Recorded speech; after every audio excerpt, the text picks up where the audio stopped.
New Zealanders and permanent residents who are coming home to resettle here, to make their permanent homes here, to live their lives here, will not be charged. Hello and welcome to Business New Zealand Roundtable for Friday the 31st of July. I'm Grant Walker. Well, the government has welcomed the most comprehensive review of New Zealand's resource management system since the Resource Management Act, or the RMA as we call it, was passed in 1991. Among the Resource Management Review Panel's recommendations is the replacement of the existing RMA by two separate pieces of legislation, a Natural and Built Environments Act and a Strategic Planning Act. Business New Zealand says the proposal to replace the RMA could be good for business development. Chief Executive Kirk Hope says the move would remove the RMA's hierarchy that favours environmental factors over development proposals, which has restricted past development. And it would require better plans, with a requirement for councils to specify their requirements in plans rather than in individual consents, to allow more certainty for development. Business New Zealand says other parts of the proposal aimed at increasing land supply and infrastructure for development need scrutiny. Business Central and the Wellington Chamber of Commerce CEO John Milford says changes are long overdue. Mr Milford says overcomplicated compliance and consenting regularly appears in Business Central's member business surveys as a barrier that hampers investment, growth and operations. Mr Milford says New Zealand needs a system that simplifies the processes and makes it easier for business, but holds up the integrity of our environmental protections. After months of dispute about how to roll out rent relief to businesses hit by COVID-19, a government deal was announced Thursday. Justice Minister Andrew Little announced that the government was providing $40 million towards arbitration costs between businesses and landlords to resolve issues about adjusting rent as they face the economic impacts of COVID-19. Since lockdown, Labour has been promising relief for businesses hit by COVID-19, but New Zealand First has opposed its plans. The relief will only apply to businesses which have provision for arbitration in their leases rather than inserting an implied clause as was initially expected. Mr Little described the deal as a voluntary scheme of subsidised mediation which would apply only to business with 20 or fewer full-time equivalent staff per lease site, are New Zealand based and have not come to an agreement with their landlord on rent relief. Now, the move comes as COVID rent disputes continue, according to the Franchise Association. The association says franchise holders are being hounded for rent from the lockdown period. 82% of 985 businesses surveyed say they're having difficulty getting agreement with landlords over rents payable. And COVID-related rent issues are common overseas too. US, for example, retailers are suing landlords and vice versa, while residential renters are facing mass evictions with the COVID eviction moratorium expiring last week.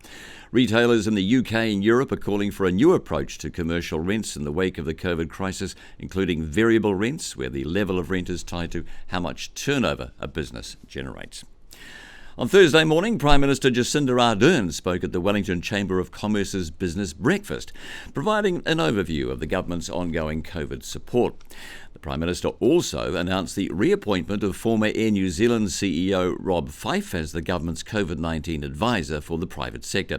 Mr Fyfe had been in the role during the lockdown and acted as a liaison between the government and businesses. Ms Ardern addressed concerns about the soon-to-end government wage subsidy support scheme and said that the new COVID-19 income relief payment has been set up to give recently redundant workers cash in hand, effectively replacing the wage subsidy. Questions from the audience of around 350 people ranged from reopening the border to work visas, skills and apprenticeship training and mental health. A new infrastructure and funding and finance bill to levy ratepayers for infrastructure development passed its final reading last week. The bill aims to help councils overcome problems funding new infrastructure. The new law will allow ratepayers in a certain area to be levied over and above their rates payments to provide funds for building or upgrading infrastructure in that area. The annual levy for up to 50 years will be imposed on business as well as domestic ratepayers. Other moves to promote development also arrived this week. A new national policy statement on urban development will apply to RMA consenting decisions immediately. It instructs councils in major cities to allow building heights of at least 6 stories in key areas, while other councils will have to ensure enough land supply to meet projected demand. Councils will not be able to set minimum car parking requirements for properties and will be required to be responsive to proposals for new development. ANZ has reported that the recovery in New Zealand's business confidence appears to have run out of steam. Chief Economist Sharon Zollner said the bank's latest business confidence data showed the bounce out of lockdown appears to be topping out. She said most indicators of confidence had slipped back slightly from the preliminary data ANZ reported earlier in the month.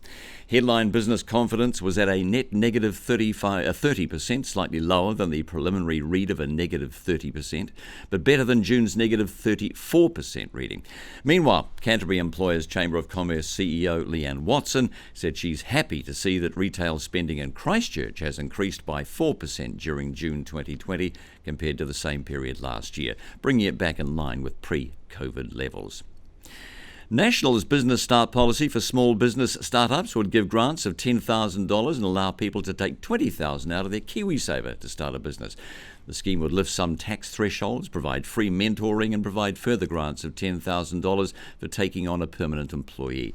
Tax credits for the taxed portion of redundancy payments would be available for a new business to pay future GST or provisional tax. On Sunday, the government announced it will spend $30 million to investigate a pumped hydro scheme at Lake Onslow, Central Otago. It said the move would reduce the need for coal and gas-fired generation in dry years and could lead to the employment of thousands of temporary workers.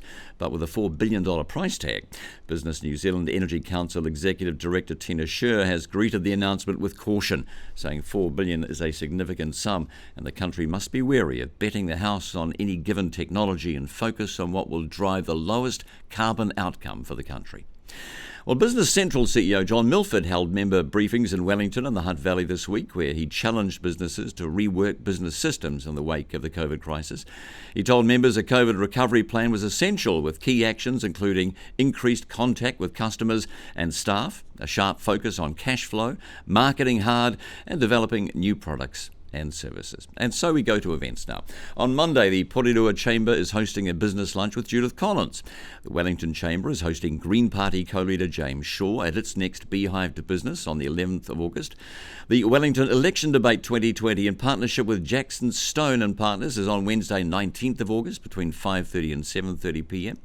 CECC is holding a special meeting with Privacy Commissioner John Edwards next Tuesday at the Chamber in Christchurch. Details can be found on its website. And the Business New Zealand Election Conference is now just 3 weeks away. Be sure to secure your seat. That is your Business New Zealand Roundtable update. Have a nice weekend.